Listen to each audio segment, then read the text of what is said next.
স্বাগতম সবাইকে। Hello everyone, আজকে আমরা চলে এসেছি একটা নতুন ক্লাস নিয়ে, ক্লাস 11 এর জন্য।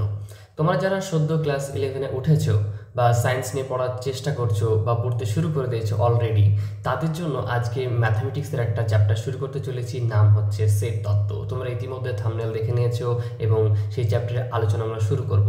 তার আগে আমরা তোমাদেরকে বলে দিই, আমি সুজন শেখ, আমি তোমাদের ম্যাথ টিউটর, অর্থাৎ ম্যাথ তোমাদেরকে আমরা শেখাবো। এবং আমাদের এই বেঙ্গল মাইন্ডস যে চ্যানেলটি রয়েছে, এটা কিন্তু একটা এডুকেশন প্ল্যাটফর্ম, যেটা আমরা ক্লাস 11 এবং 12-এর সমস্ত ম্যাথের কনসেপ্টগুলোকে খুব সহজ সরল সুন্দরভাবে তোমাদের সামনে উপস্থাপন করব এবং সেই করার চেষ্টা করবো যাতে তোমাদের হেল্প হয়। তো দেখো, সেট তত্ত্ব যখন আমরা শুরু করি বা সেট তত্ত্বে যাওয়ার আগে তোমাদেরকে জাস্ট আমি একবার একটা কথা বলে দিই যে ক্লাস 11-এ যে চ্যাপ্টারগুলো রয়েছে ম্যাথামেটিক্সে, সেগুলো আসলে কোন কোন চ্যাপ্টার বা সেই চ্যাপ্টারগুলো কীভাবে আমরা সলভ করব বা কী কী ধরনের কোশ্চেন প্যাটার্ন আছে, কত মার্কের কোশ্চেন আসবে, সেই চ্যাপ্টার অর্থাৎ যে টোটাল ওভারভিউ, সেটা যদি একবার বলে দিই তাহলে কিন্তু তোমাদের সমস্ত কিছু বুঝতে সুবিধা হবে। তো প্রথমত বলতে গেলে আমাদের 3টে ইউনিটে বিভক্ত করা আছে। ক্লাস 11-এর যে ফার্স্ট সেমিস্টার রয়েছে, এই ফার্স্ট সেমিস্টারটা 3টে চ্যাপ্টারে বা ইউনিটে ডিভাইড করা আছে। যেমন প্রথম ইউনিটটা রয়েছে সেট থিওরি অ্যান্ড ট্রিগনোমেট্রি, অর্থাৎ এই যে ইউনিট, এই ইউনিটের মধ্যে টোটাল 3টে চ্যাপ্টার রয়েছে, যে 3টে চ্যাপ্টার মিলে টোটাল 15 নম্বর। আর দ্বিতীয় যে ইউনিটটা রয়েছে, সেই ইউনিটের মধ্যে অ্যালজেব্রা রয়েছে, যেখানে হচ্ছে 15 নম্বর। এখানে মোটামুটি 3 থেকে 4টে চ্যাপ্টার রয়েছে। এবং লাস্টের যে 3 নম্বর ইউনিট, সেটা হচ্ছে লিমিট অ্যান্ড ডেরিভেটিভ, এখানে 10 নম্বর রয়েছে। এখানে লিমিট ডেরিভেটিভের 2খানা চ্যাপ্টার রয়েছে। তো প্রত্যেকটা চ্যাপ্টারে কত নাম্বার করে আসবে সেগুলো যখন আমরা জেনে যাব, তাহলে আমাদের কিন্তু বুঝতে পড়তে আরও সুবিধা হবে আমাদের মধ্যে। দেখো, প্রথমত আমি তোমাদেরকে বলে দিই যে প্রথম যে সেট থিওরি রয়েছে, সেট থিওরি থেকে তোমাদের 4 নম্বরের কোশ্চেন আসবে, অর্থাৎ 4টে এমসিকিউ। তোমরা ইতিমধ্যে জেনে গেছো যে 11 এবং 12-এর ক্ষেত্রে প্রথম যে সেমিস্টারটা হয়ে থাকে সেটা হচ্ছে 40টা শর্ট কোশ্চেন হয়ে থাকে, অর্থাৎ এমসিকিউ প্যাটার্নে ওই মাসটিতে আমাদের কিন্তু পরীক্ষা হয়। এবার রিলেশনের ফাংশন থেকেও কিন্তু 4 নম্বরের 4টে কোশ্চেন আসবে এবং ট্রিগনোমেট্রি থেকে 7 নাম্বার। টোটাল এই যে চ্যাপ্টার রয়েছে 3টে চ্যাপ্টার, এই 3টে চ্যাপ্টার থেকে টোটাল 15 নম্বরের কোশ্চেন কিন্তু তোমাদেরকে অ্যাটেন্ড করতে হবে। আর একটা ইন্টারেস্টিং ব্যাপার হচ্ছে যে এই চ্যাপ্টারে তুমি যে শুধুমাত্র এক্সাম পার্সপেক্টিভ থেকে দেখলেই হবে না, কেননা ভবিষ্যতে যদি ইঞ্জিনিয়ারিং নিয়ে পড়তে চাও, জয়েন্ট দিতে চাও বা ভবিষ্যতে আরও হায়ার স্টাডিজ করতে চাও, তখন কিন্তু তোমার এই কনসেপ্টগুলো খুবই প্রয়োজন হবে। এবং আমরা দেখব যে ক্লাস 11-এর এই সেট তত্ত্ব পরবর্তীতে কাজে লাগবে, ক্লাস 12-এও কাজে লাগবে। তো আমাদেরকে সেট তত্ত্বটাকে খুব ভালোভাবে শিখতে হবে, যাতে করে খুবই উপকারে হও তোমাদের। দেখো, প্রথমত এই সেট তত্ত্ব সম্পর্কে আমাদের যদি বেসিক আইডিয়া নিই, তাহলে সেটা হচ্ছে একজন ম্যাথামেটিশিয়ান ছিলেন। তিনি হচ্ছেন জার্মান ম্যাথামেটিশিয়ান, নাম হচ্ছে জর্জ ক্যান্টর, যার ছবি তোমরা ইতিমধ্যে দেখতে পাচ্ছ। তিনি হচ্ছেন জর্জ ক্যান্টর। তো তিনি কি করেছিলেন যে আমরা কোনো কাজ যখন শুরু করি, তখন সেই কাজে তো কেউ না কেউ সেটাকে আবিষ্কার করে বা কেউ না কেউ সেই কাজটাকে সূচনা করে। তিনি হচ্ছেন জার্মান বিজ্ঞানী, ম্যাথামেটিশিয়ান, জার্মান ম্যাথামেটিশিয়ান বা গণিতজ্ঞ, যিনি এই সেট তত্ত্বের উদ্ভাবন করেছেন।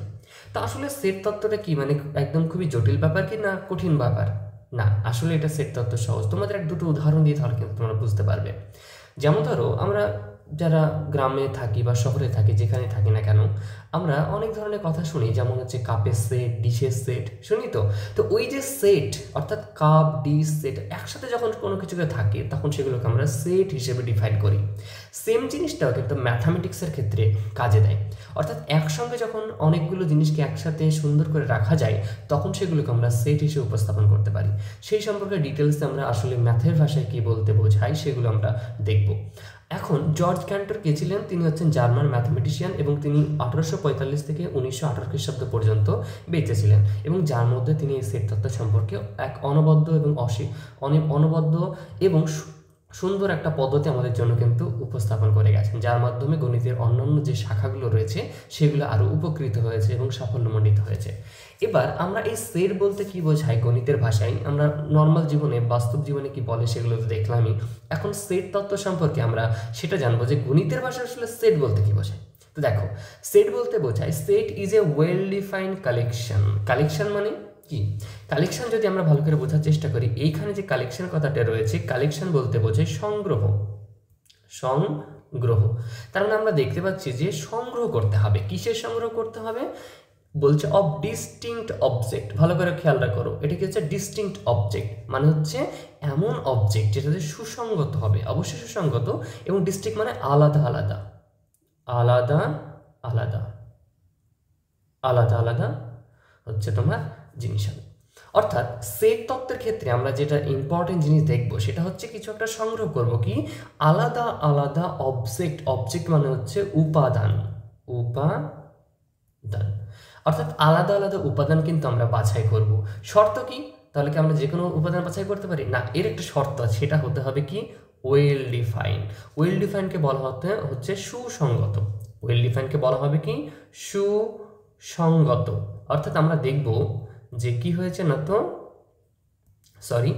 সুসংগত বা গাত, অর্থাৎ সুসংগত অর্থাৎ যেটা আমরা বলবো সেটাকে কিন্তু খুবই সুন্দরভাবে গুছিয়ে এবং একটা স্ট্রাকচার্ড ওয়েতে বলবো, যাতে করে আমাদের জাস্ট বুঝতে কোনো কনফিউশন না হয়। কয়েকটা উদাহরণ আমরা দেখব। তাহলে সেট তত্ত্ব বলতে মূলত কি বুঝি? সেট তত্ত্ব বলতে বা সেট বলতে বোঝায় set is a well defined বা সুসংগত ওয়েল ডিফাইন্ড কালেকশন, অর্থাৎ সুসংগত সংগ্রহ।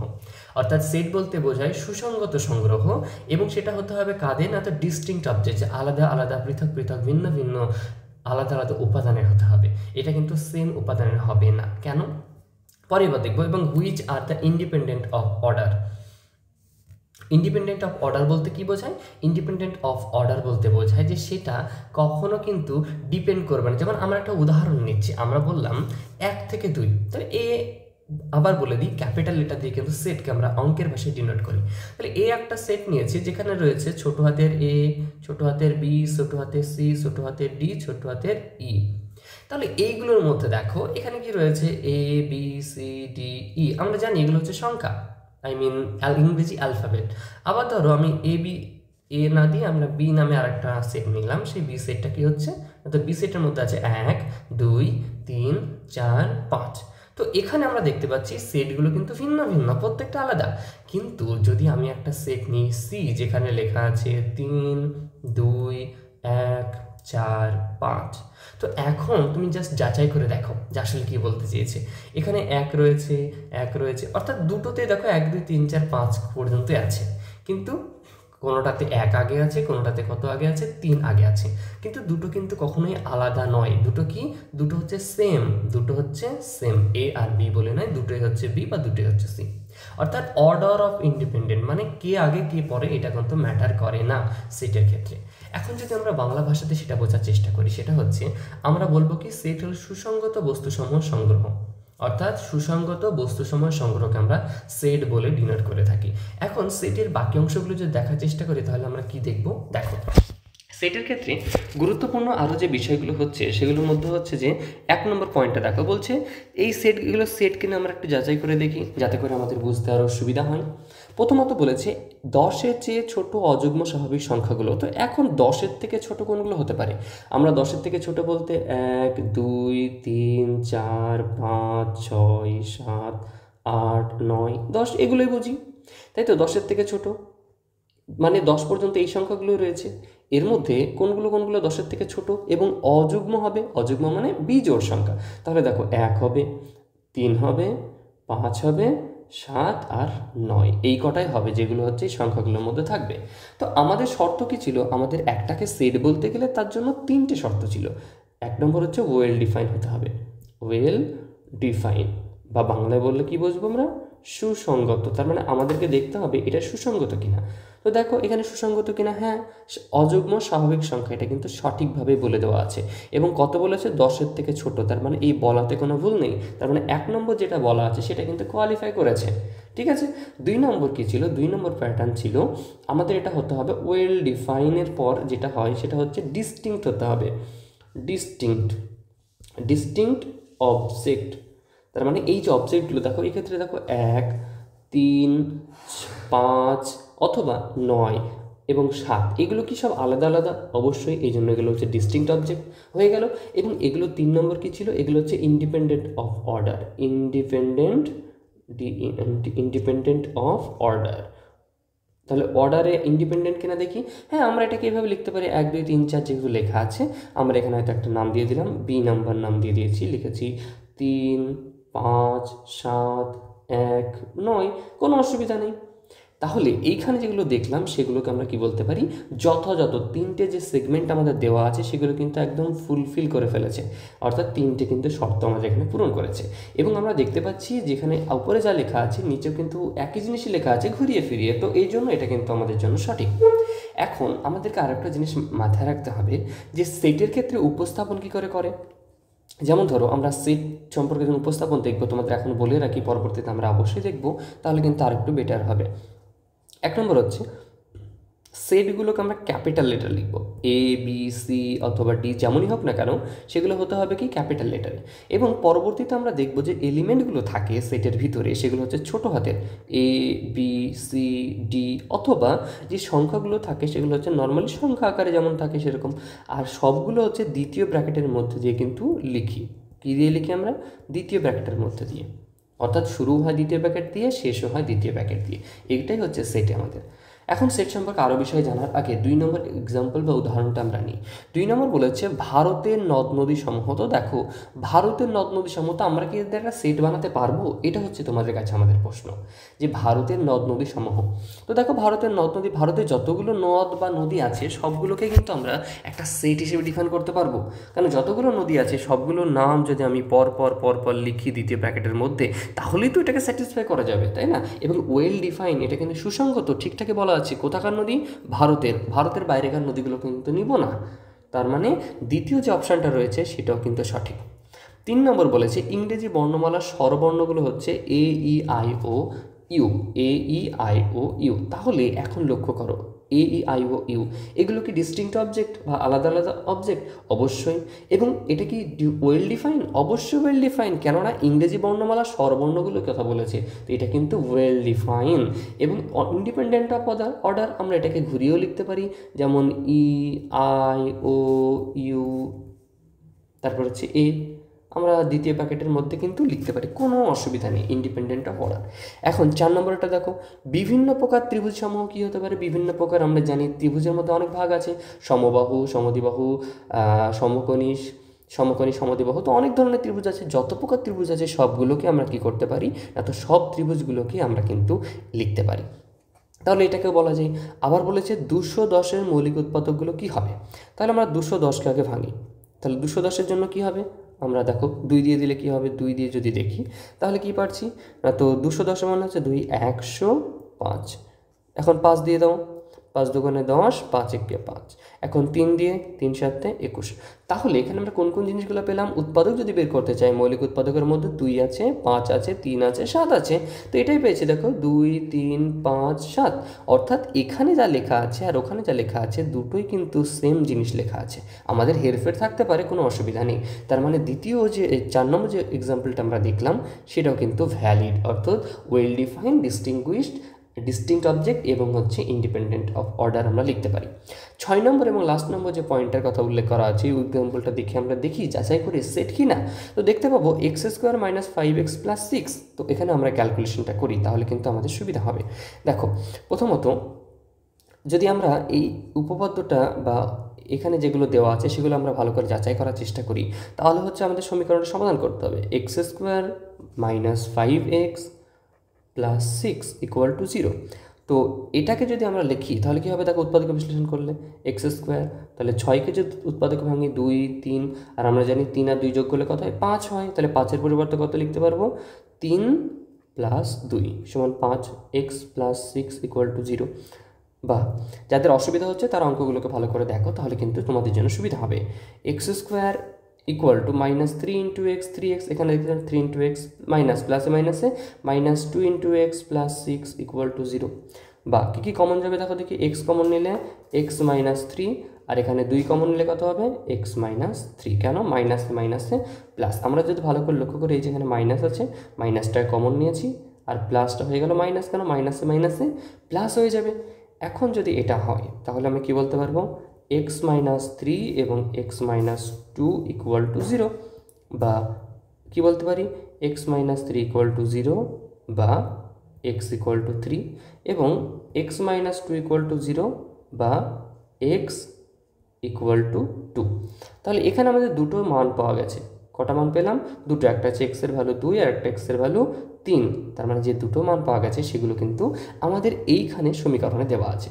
তার মানে আমরা বুঝতে পারলাম যে এখানে সেট হবে কিনা সেটা যাচাই করতে গেলে এর সমাধানগুলো কিন্তু পেয়ে গেছে, অর্থাৎ এটাকে আমরা সেট হিসেবে বলতে পারি। তো একই রকমভাবে এবার গুরুত্বপূর্ণ, আশা করি এ পর্যন্ত আমাদের কোনো বুঝতে অসুবিধা নেই। যদি কোনো অসুবিধা থাকে আমাদের কিন্তু কমেন্ট করে জানাতে পারো। এবার গুরুত্বপূর্ণ কিছু সিম্বল সম্পর্কে জানবো। এখানে যে সিম্বলটা রয়েছে এই সিম্বলটা আমি আবারও লিখে দিই, তাহলে বুঝতে শিখছি। এটাকে বলা হয়, তোমাকে ইংরেজিতে আমরা, এটা গ্রিক অ্যালফাবেটের অবশ্যই, এটাকে এপসাইলন বলে, বাট আমরা পড়ি কী দিয়ে? আমরা পড়ি বিলংস টু, বিলংস টু অর্থাৎ অন্তর্গত। আমরা বাংলায় বলি অন্তর্গত। আমরা বেশিরভাগ ক্ষেত্রে ইংরেজি টার্মগুলোকে ব্যবহার করব, কেননা ওগুলো খুবই সহজ এবং আমাদের বোঝার জন্য আরও বেটার আন্ডারস্ট্যান্ডিং হবে। এখানে লেখা আছে এ দিয়ে উল্টো করে এ, তাই না? এটাকে বলা হয় for all A, for all, for all, এখানে ফর অল এভাবে পড়তে হবে। এখানে আছে দেয়ার এক্সিস্ট, এটাকে বলে দেয়ার এক্সিস্ট, দেয়ার এক্সিস্ট, অর্থাৎ সেখানে দেয়ার এক্সিস্ট করে। এবং এখানে একটা দাগ দেখতে পাচ্ছ, এটাকে আমরা যদি ভালো করে দেখার চেষ্টা করি, একটা দাগ, অথবা অথবা এটা না হয়ে এমন হতে পারে সাজ দ্যাট, এটাকে আমরা বলি such that, SUCH, SUCH, such that, বা বাংলায় বললে এমন যে, এমন যে, কি এটাকে বলে? এমন যে। আচ্ছা, লাস্ট হচ্ছে কি কমা। কমা বলতে বুঝি এবং, এবং বা অ্যান্ড, এটাকে দিয়ে আমরা কমা বুঝি। ঠিক আছে? তো এই গুরুত্বপূর্ণ সংকেতগুলো আমরা দেখে রাখি, যাতে করে পরবর্তীতে আরও যে অঙ্কগুলো করবো সেগুলো আমাদের বুঝতে যেন সুবিধা হয়। এখন সেটগুলো সম্পর্কে যে গুরুত্বপূর্ণ তথ্য আমরা এর আগে দিয়েছিলাম সেগুলো আবার একটু রিভিশন হয়ে যাক, তাহলে কিন্তু আরও বুঝতে তোমাদের সুবিধা হবে। দেখো, প্রথমত বলতে চাই সেটের ক্ষেত্রে কী লক্ষ্য করতে হবে, যে কোনো সেটের বস্তু বা পদ সদস্য সমস্ত কিছু কিন্তু সমার্থক শব্দ। অর্থাৎ তোমাকে যদি বলে বস্তু বা পদ অথবা সদস্য, যেমন আমরা এখানে একটা এক্সাম্পল নিই, এ রয়েছে একটা সেট, তার মধ্যে রয়েছে 1, 3, 5, 7 আর 9। তাহলে এই প্রত্যেকটাকে 1, 3, 5 এই প্রত্যেকটাকে আমরা বস্তু বলতে পারি, আবার বস্তু না বললে পদ বলতে পারি, অথবা আমরা চাইলেও কিন্তু সদস্য বলতে পারি। ইংরেজিতে বলে এলিমেন্ট বোঝায়, কোনো অসুবিধা নেই, তুমি এগুলোর মধ্যে যে কোনো একটা বলতে পারো। আচ্ছা, এবং সেটকে সাধারণত কী দিয়ে ডিনোট করা হয়? সেটা হচ্ছে সেটকে সাধারণত ক্যাপিটাল লেটার দিয়ে লেখা হয়। আমরা যদি অপর একটা সেট লেখার চেষ্টা করি, বি এর মধ্যে যেমন আছে AEIOU, তো এইগুলো হচ্ছে ভাওয়েল, 5খানা ভাওয়েল রয়েছে। তো এখন দেখো এই যে সেটগুলোকে কী দিয়ে লিখছি আমরা? প্রত্যেকটাই ক্যাপিটাল লেটার লিখছি, এগুলো দিয়ে সেট ডিনোট করে। আবার যে সেটের পদগুলো সেগুলো আবার ছোট অক্ষরে থাকে। সেটের পদগুলো কী হয়? ছোট অক্ষরে অথবা সংখ্যা দিয়ে আমরা কিন্তু লিখব। এই যে ছোট বর্ণমালা হরফ দিয়ে প্রকাশ করা হয় অথবা সংখ্যা দিয়ে প্রকাশ করা হয়, সেটাকে আমরা বলে থাকি কি? সেটের পদ। আর পদগুলোকে কখনো সদস্য, পদ এবং বস্তু সব রকমই বলা যেতে পারে। এখন ধরো এখানে আমরা বিলংস টুটা একটু শিখে নিই। কেমন জিনিস? এইটা এ নাম্বার সেটে আছে কিনা তাই বলো। এ নাম্বার সেটে আছে, অবশ্যই আছে, তাহলে বলবো 1 বিলংস টু এ। ভালো করে বোঝো, 1 নম্বর যেহেতু এর ভিতরে আছে, তার মানে কি বলবো? 1 বিলংস টু এ। এখন যদি এ এর কথা বলি, তাহলে এ কোথায় আছে? বিলংস টু বি, তার মানে কোথায় আছে? বিতে আছে। এখন ধরো আমি লিখলাম সি বিলংস টু বি, এটা কি আমরা বলতে পারবো? তুমি দেখো, সি বলে কোনো কি এলিমেন্ট বা পদ আছে এগুলোর মধ্যে? না, তার মানে এটা কিন্তু বলতে পারবো না। ওই জন্য এখানে আমরা একটা জিনিস ব্যবহার করব, ডাজ নট বিলংস টু, অর্থাৎ এভাবে দাগ দিয়ে বিলংস টুকে কেটে দেবো, তাহলে সেটাকে আমরা বলবো ডাজ নট বিলংস টু। আরেকটা জিনিস বলি, যেমন ধরো এখানে আরেকটা বলছি যে আর্ট বিলংস টু এ, তো এটাকে কি আমি সত্য বলতে পারবো? কখনোই নয়। দেখো, আর্ট কিন্তু এর মধ্যে নেই, যেহেতু আর্ট নেই তার মানে art does not belongs to A. এই হচ্ছে তোমার এখানকার মূল বিষয়বস্তু। বিলংস টু বলতে অন্তর্ভুক্ত বোঝায়। ঠিক আছে? আর এই যে সাইনটা আমরা ব্যবহার করছি, যেটা এখানে দেখেছো, এই সাইনটাকে আমরা কি বলে থাকি? এই সাইনটা গ্রিক শব্দ, যার নাম হচ্ছে এপসিলন বা এপসাইলন। ওকে, আচ্ছা, পরবর্তীতে আমরা যাই যে সেটকে কীভাবে উপস্থাপন করা হবে, সেটা কিন্তু আমাদের একটা দেখার বিষয় হয়ে দাঁড়ায়, যে সেট উপস্থাপন করার একটা ব্যাপার থাকে। অর্থাৎ সেটকে কীভাবে লিখব? তো সেটকে মূলত আমরা দুইভাবে লিখি, বাট আমরা চাইলে 3 রকমভাবে কিন্তু প্রেজেন্ট করতে পারি, যেটা পরবর্তী ধাপে আমরা দেখব। তো প্রথমটাকে বলা হয় ট্যাবুলার মেথড বা ট্যাবুলার। আমরা ট্যাবুলার মেথড 2 নম্বর যেটা বলে, এটা হচ্ছে 1 নম্বর। 2 নম্বর সেটাকে আমরা বলি সেট সেট বিল্ডার মেথড। আর 3 নম্বর আরেকটা আছে যেটার নাম হচ্ছে ভিজুয়াল রিপ্রেজেন্টেশন। ভিজুয়াল রিপ্রেজেন্টেশন, অর্থাৎ আমরা ভিজুয়ালি রিপ্রেজেন্ট করতে পারি। তার মানে সেটার ক্ষেত্রে আমরা 3 ধরনের জিনিস দেখলাম। এক নম্বর কি ছিল? এক নম্বর ছিল ট্যাবুলার মেথড, যেটাকে আমরা বাংলায় কি বলে থাকি, যে একটা ধর্মভিত্তিক পদ্ধতি। বাংলায় কি বলি এটাকে? আমরা এটাকে বলি ধর্মভিত্তিক পদ্ধতি। আর 2 নম্বর হচ্ছে সেট বিল্ডার। সেট বিল্ডার মানে হচ্ছে এটা, আচ্ছা ওটাকে ট্যাবুলার মেথডটাকে আমরা ধর্মভিত্তিক বলি না, আমরা ছকবন্দীকরণ বলি। এখানে একটু মিস্টেক হয়েছে, সেটা হচ্ছে এই যে এটা বাদ যাবে। ট্যাবুলারকে আমরা ছকবন্দীকরণ বলি। ছকবন্দীকরণ, কারণ ছকের মধ্যে লিখবো আমরা, ছকবন্দীকরণ। আর সেট বিল্ডারকে আমরা কি বলবো? সেট বিল্ডারকে বলবো ধর্মভিত্তিক। এবং ভিজুয়াল রিপ্রেজেন্টেশন মানে কি? মানে হচ্ছে আমরা কিভাবে ডায়াগ্রামটাকে ছবির মাধ্যমে উপস্থাপন করতে পারি, চিত্রের মাধ্যমে উপস্থাপন, যেটাকে পরবর্তীতে আমরা ভেন ডায়াগ্রাম হিসেবে পড়ব। ভেন ডায়াগ্রাম কী করে পড়বো সেগুলো আমরা পরবর্তীতে দেখব। এখন এই ট্যাবুলার মেথড কি? ধরো আমি তোমাকে একটা কোশ্চেন করলাম যে বলো তো দেখি ইংরেজিতে থাকা স্বরবর্ণগুলো কোনগুলো? তাহলে আমরা এখানে একটা কী কোশ্চেন হতে পারে? 1 নম্বর আমি কোশ্চেন বললাম যে ইংরেজিতে স্বরবর্ণগুলো কী হতে পারে। তো আমি জানি স্বরবর্ণগুলো কী, তাহলে সেগুলোকে আমরা কী লিখব? স্বরবর্ণ মানে vowel, A, E, I, O, U. এইগুলো হচ্ছে ছক আকারে যদি লিখি তাহলে সেটাকে আমরা বলবো ছকবন্দীকরণ। আর 2 নম্বর সেট বিল্ডার মেথড বা ধর্মভিত্তিক পদ্ধতির ক্ষেত্রে আমরা কি করব না, তো সেখানে আমরা বলতে পারি, যেমন ধরো যে এ হচ্ছে একটা এলিমেন্ট যেখানে এক্স থাকে, এর মধ্যে কে থাকে না, তো এক্স থাকে। সাজ দ্যাট, ওই যে সাজ দ্যাট বা শিখেছিলাম কিছুক্ষণ আগে আমরা সাজ দ্যাট সম্পর্কে জানলাম। এই যে এখানে সাজ দ্যাট বা এমন যে, মানে বলতে চাইছি এ হচ্ছে একটা সেট, যে সেটের মধ্যে এক্স রয়েছে। সাজ দ্যাট এক্সটা এমনভাবে রয়েছে যে এক্স হলো ইংরেজি বর্ণমালার কি স্বরবর্ণ বা ভাওয়েল। এবং এটাকে আমরা কি দিয়ে লিখবো? থার্ড ব্র্যাকেট দিয়ে ক্লোজ করব না, আমরা দ্বিতীয় ব্র্যাকেট দিয়ে ক্লোজ করব। তাহলে এই যে আমরা লিখলাম একটাকে, তার প্রপার্টি অর্থাৎ মেন যে ফাংশন সেটার উপর ভিত্তি করে যখন আঁকলাম বা বললাম, তখন সেটাকে আমরা বলবো ধর্মভিত্তিক বা সেট বিল্ডার। আশা করি বুঝতে পেরেছো। আরও কয়েকটা উদাহরণ আমরা নেব পরবর্তীতে। এখন আমরা দেখি এখন ভিজুয়ালাইজেশনের মাধ্যমে কি করে দেখবো, দেখো দেখি। তো আমরা একটা ছবি বা চিত্র নিলাম, যে চিত্রের মধ্যে এ, ই, আই, ও, ইউ লেখা আছে এবং এই সেটের নাম হচ্ছে এ। অর্থাৎ একটা কথাকে আমরা 3 রকমভাবে রিপ্রেজেন্ট করতে পারি। 1 নম্বর হচ্ছে ছকে আকারে, 2 নম্বর হচ্ছে সেটার যে প্রপার্টি মেথড বা সেট বিল্ডার আছে, এটার অপর নাম হচ্ছে প্রপার্টি মেথড। ওটা আমরা পরে দেখছি। এবং আরেকটা হচ্ছে ভিজুয়ালাইজেশনের মাধ্যমে, মানে চিত্রের মাধ্যমে, অবশ্যই এটা ভরাট হবে। চিত্রের মাধ্যমে যদি কোনো কিছুকে রিপ্রেজেন্ট করি তখন সেগুলোকে বলবো ভিজুয়াল রিপ্রেজেন্টেশন। ওকে, তাহলে এই জিনিসগুলো দেখলাম। এবার আমরা উদাহরণ দেখি যাতে করে বুঝতে সুবিধা হয়। তো এই যে এখানে দেওয়া আছে পরিষ্কার বলছে ছকবন্দীকরণ বা তালিকাবদ্ধ পদ্ধতিকে রোস্টার বলে অথবা ট্যাবুলার বলে। আমরা যে ট্যাবুলার বা রোস্টার ফর্মের কথা বললাম সেটা এখানে উল্লেখ করা আছে, যে দেখতেই পাচ্ছ এটা। এবং 2 নম্বর যে পরবর্তীতে লেখা আছে সেটা হচ্ছে কি, আমরা যদি দেখি সেটা সেট গঠন বা ধর্মভিত্তিক পদ্ধতি বা সেট বিল্ডার ফর্ম আমরা বলে থাকি। তাহলে একটা প্রশ্ন যেমন এখানে বলেছে যে যেসব স্বাভাবিক সংখ্যা 42 দ্বারা বিভাজ্য সেগুলো কি কি? তো 42 দ্বারা বিভাজ্য মানে আমাকে জাস্ট অঙ্কটা একবার করতে হবে। তাহলে 42 লিখে সেটাকে উৎপাদক বিশ্লেষণ করো। কী হবে দেখো দেখি। 42কে ভাঙলে আমরা যেটা পাচ্ছি সেটা হচ্ছে 2 দিলে 21, আবার 3 দিলে 7, 3 7 21, 21 দুগুণে 42। তাহলে এখানে আমরা কোন কোন জিনিসগুলো পেতে পারি? দেখো, পয়েন্ট টু পয়েন্ট যখন আমরা বুঝবো তখন কিন্তু আমাদের সেগুলো আরও সহজ হবে। এইটার উপর বেস করে আমরা বলতে পারি এতে 1 রয়েছে, অবশ্যই 1 দিয়ে বিভাজ্য। 42কে কি 1 দিয়ে ভাগ যাবে না? অবশ্যই যাবে। আচ্ছা, এখানে 2 আছে, তার মানে কয় দিয়ে যাবে? 2 দিয়েও যাবে, 2 দিয়ে যাবে। ওকে, 3 আছে অর্থাৎ 3 দিয়েও যাবে।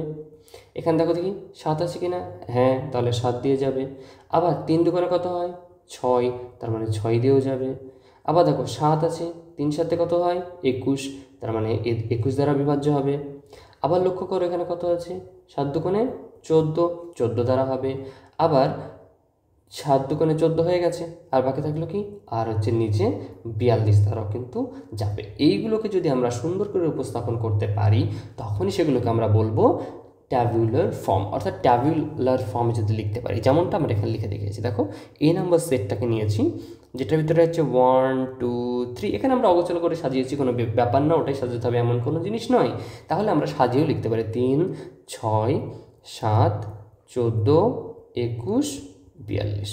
ওকে, তাহলে এই যেভাবে উপস্থাপন করলাম এটা কি, সেটা ছকবন্দীকরণ বা রোস্টার পদ্ধতি বা ট্যাবুলার পদ্ধতি বা তালিকাবদ্ধ পদ্ধতির হচ্ছে অঙ্ক।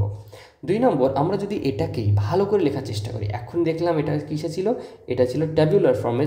যদি সেট বদ্ধকরণ বা সেট গঠন বা সেট বিল্ডার ফর্মে লিখতে চাই তাহলে কি হবে, তাহলে হবে এ হচ্ছে যে এক্স একটি স্বাভাবিক সংখ্যা, দেখো 42 দ্বারা বিভাজ্য, তাহলে এ হচ্ছে একটি সেট, যে সেটের মধ্যে এক্স রয়েছে। আমরা সাজদার একটা দাগ দিয়েও দিতে পারি, অথবা এরকম কোলন চিহ্ন দিয়েও কিন্তু দিতে পারি, দুটোর মানে সাজদার বোঝায়। এখন দেখো এক্স হচ্ছে একটা এলিমেন্ট, এক্স থাকবে কোথায়, এতে থাকবে, এবং এক্স একটি স্বাভাবিক সংখ্যা যা দিয়ে 42 বিভাজ্য।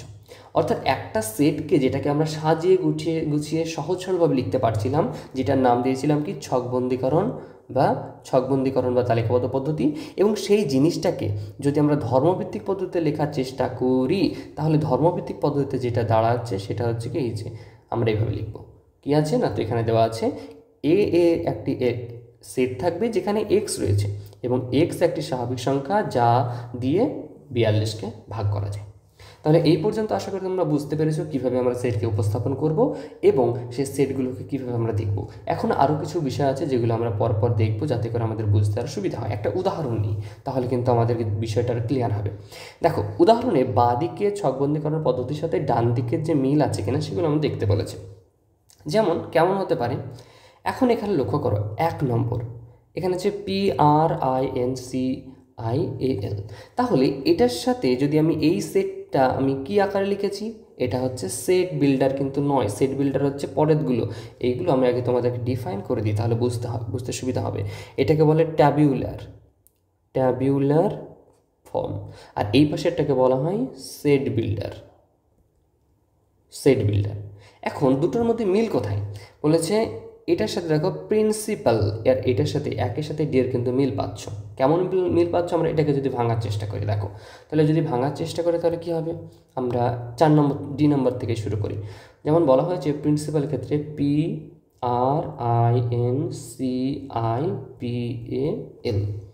তাহলে এখানে দেখো পি আছে, কতবার আছে পি, 2 বার আছে। আমরা বলেছি রিপিট করা যাবে না, দুটোকে কি হতে হবে, একই রকম হতে হবে। কোথায় বলেছি, দেখো আমরা আগের যদি চ্যাপ্টারটাই বা আগের যে স্লাইডগুলোতে তোমাদেরকে বুঝিয়েছিলাম সেই স্লাইডটা একবার দেখি, তাহলে কিন্তু আরও বুঝতে সুবিধা হবে। এই যে অবজেক্টগুলো কি হতে হবে, অবজেক্টগুলো হচ্ছে ডিস্টিংক্ট অবজেক্ট হতে হবে, মানে সেম একই রকমের কিন্তু অবজেক্ট হলে চলবে না।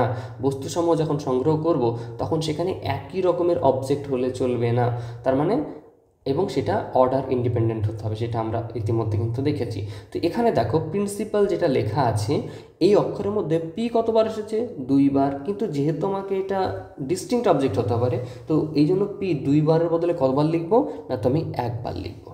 কতবার লিখবো এটাকে আমরা, 2 বারের বদলে এটা থেকে অ্যান্সার আসবে 1 বার পি, যেহেতু এখানে 2 বার পি আছে। এখন দেখো আর কতগুলো আছে, আর একটা আছে, আর লিখে নিলাম। আই কতবার আছে, 2 বার, তাহলে আই এর মধ্যে কটা বসবে, একটা, এন, তারপরে সি, তারপরে এ, তারপরে এল, এই যে কটা টোটাল পেলাম, 4 আর 3 7খানা। এই যে এখানে লক্ষ্য করো আমরা পরপর কিন্তু 7খানা পেয়ে গেছি। তার মানে 1 নম্বরের সাথে যেটা পেয়েছি সেটা কয় নম্বর হচ্ছে, 1-এর সাথে ডি নম্বর অপশানটা কিন্তু মিলে যাচ্ছে। ঠিক আছে, আশা করি বুঝতে পেরেছো। এখন যদি আমি এরটা করি, এ নম্বরের অঙ্কে কি বলেছে দেখো, এক্স, এই সেটের ভিতরে কি থাকবে, এক্স থাকবে, যা অখণ্ড সংখ্যা, অখণ্ড ধনাত্মক সংখ্যা এবং 18-র ভাজক। তাহলে 18কে কোন কোন সংখ্যা দিয়ে ভাগ করা যায় তুমি বলো দেখি, 18-র ভাজক, তাহলে 18কে উৎপাদক করি আমি, তাহলে উৎপাদক করলে কত দাঁড়াচ্ছে, 2 দিলে 9, 3, 3। তাহলে এখানে দেখো 18কে 1 দিয়ে ভাগ করতে পারি আমরা, 18কে 18, আবার 2 দিয়ে ভাগ করতে পারি, 3 দিয়ে ভাগ করতে পারি। আবার 3 দুগুণে কত হয়? 3 দুগুণে কিন্তু 6 হয়, 6 দিয়ে ভাগ করতে পারি। 3 তিরিকে 9ও হয়, 9 দ্বারাও ভাগ করতে পারি। আবার 18কে 18 দিয়েও ভাগ করা যায়, 18কে 18 দিয়ে ভাগ করা যায়। তার মানে এই যে সেট আমরা পেলাম এটাই হচ্ছে 18-র ভাজক। তো এর সাথে কোনটার মিল পাচ্ছ দেখো দেখি, এই সেটটাকে বি নম্বরেরটা, বি এরটা এই 3 নম্বরে আছে। বি এরটা কোথায় রয়েছে? বি এরটা হচ্ছে সরি এ যে অপশানটা রয়েছে এটা রয়েছে কোথায়? 3 নম্বরে। এর অপশানটা 3 নম্বরে, এই যে এ। ঠিক আছে, তাহলে দুটো কিন্তু আমরা সলভ করে ফেলেছি। এখন দেখো পরে বি নম্বরটা দেখো, বলেছে বি নম্বরে কি যেটা দেওয়া আছে, এক্স সাজ দ্যাট এক্স হচ্ছে অখণ্ড সংখ্যা। এক্স কি হবে? অখণ্ড সংখ্যা, এবং সেটা হবে এক্স স্কোয়ার -9 = 0 এর সমাধান। তাহলে কিন্তু সমাধান করলে কি পাবো? এক্স স্কোয়ার =-9, ওই পাশে গেলে কী হয়ে যাবে? +9, বা এক্স =±√9 বা +-3। তার মানে এক্সের ভ্যালু কত হবে? একবার +3 হবে, একবার -3 হবে, এই যে দুটো। তাহলে +3 এবং -3 কোন অপশানটা আছে বলো তো? 4 নম্বর অপশানে কিন্তু সেম জিনিস আছে। কত নম্বর অপশানে আছে? 4 নম্বর অপশান, যেটা আমরা কিন্তু এখানে দেখে নিয়েছি। সরি, এই যে 4 নম্বর অপশানে।